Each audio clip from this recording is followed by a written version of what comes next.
এখন বাজারে প্রচুর কাঁচা আম, তাই আজকে বানাবো কাঁচা আমের জেলি, যেটা বাচ্চাদের অত্যন্ত মানে ফেভারিট একটা খাবার।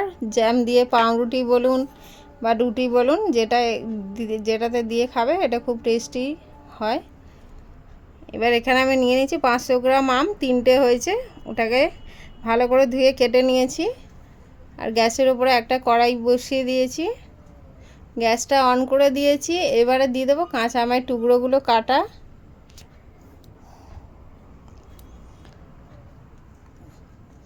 দিয়ে কিছুক্ষণ একটুখানি জল দিয়ে সেদ্ধ হতে দেবো।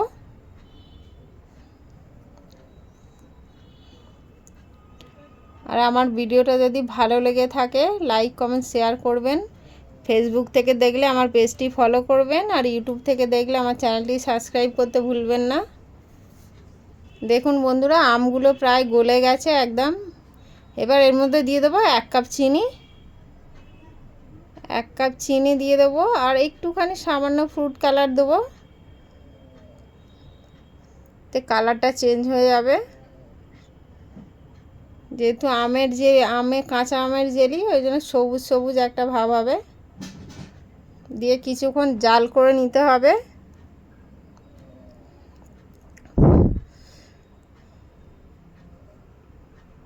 এভাবে একবার বাড়িতে বানিয়ে দেখবেন, ভালো লাগলে কমেন্ট বক্সে জানাতে ভুলবেন না। বাচ্চাদের তো খুবই প্রিয় একটা জ্যাম। আমার ছেলে অনেক দিন ধরে বায়না করছিল, তাই আজকে এটা বানালাম। আর তাই ভাবলাম আপনাদের সঙ্গে শেয়ার করি। আমার জ্যামটা রেডি হয়ে গেছে।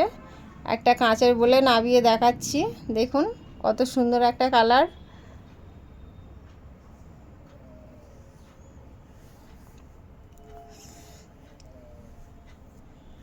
এভাবে বানিয়ে অনেক দিন সংরক্ষণ করে রাখা যায় এটা। ভিডিওটা আজকের মতো শেষ করছি, টাটা।